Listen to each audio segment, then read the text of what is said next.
5 class 10। निम्न रैखिक समीकरणों के युग्मों में से किसका एक अद्वितीय हल है, किसका कोई हल नहीं है, या किसके अपरिमित रूप से अनेक हल हैं। अद्वितीय हल की स्थिति में उसे वज्रगुणन विधि से ज्ञात कीजिए। सवाल में एक कंडीशन रखी है। तो हमने जो ये पहला सवाल है, पहले सवाल का पहले प्रश्न का पहला खंड, तो हमने यहाँ पे लिया। ये प्रश्न हमें दिया था x माइनस 3y माइनस 3 बराबर 0, 3x माइनस 9y माइनस 2 बराबर 0।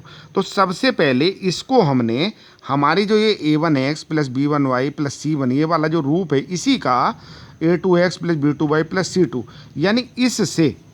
यानी इस रैखिक समीकरण रूप से हमने इसकी तुलना कर दी।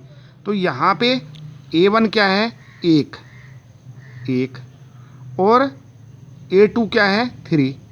यहाँ पे ये b1 है, तो b1 की जगह पे हमारे पास 3 है और b2 की जगह पे 9 है।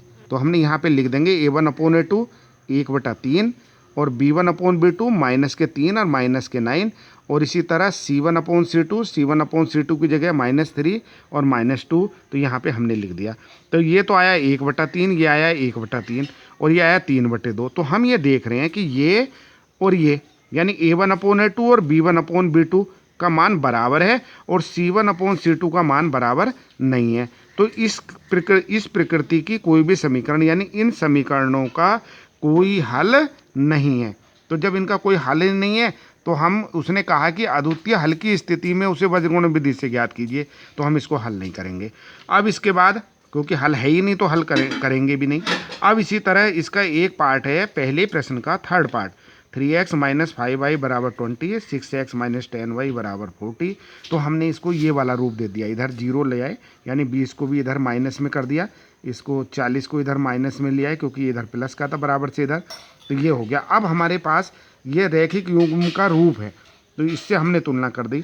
तुलना किया तो देखो a1 के स्थान पे 3, a2 के स्थान पे 6 यानी a1 अपॉन a2 3 अपॉन 6। हमने इसको काट दिया तो 3 एकम 3 और 3 दूनी 6, ये 1/2 आया।